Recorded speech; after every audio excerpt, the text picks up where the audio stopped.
IPL रे शतक हासिल करी मुंबई इंडियंस और बीसीसीआई को कड़ा जवाब देइछंती ईशान किशन।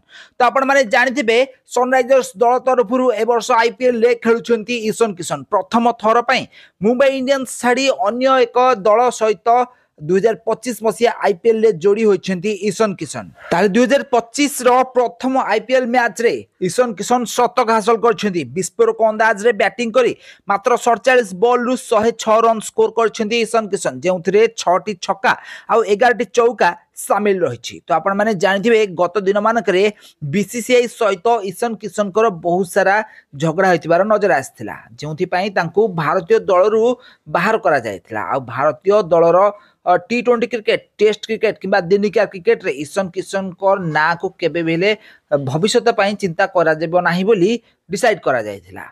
हेले एहार मुहतोड़ जवाब देइछंती ईशान किशन। तो आपण माने जानिथिबे दिनिका क्रिकेट रे ईशान किशन कर 2 शतक रहिछि। या परे भी मध्य ईशान किशन को भारतीय दल में स्थान मिलू नहीं किंबा तांको कॉन्ट्रैक्ट भी मध्य बीसीसीआई रो एनुअल कॉन्ट्रैक्ट भी मध्य तांको बाहर करा जायछि।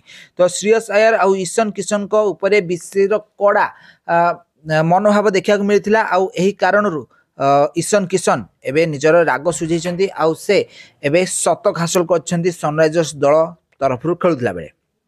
ताले सनराइजर्स दल प्रथम बैटिंग करतला बेले 286 रन स्कोर करतिला। 246 रन रो 286 रन रो विशाल स्कोर को पीछा करुथिबा राजस्थान रॉयल्स मात्र 44 रन रे हारि जाइछि सनराइजर्स हैदराबाद थारु।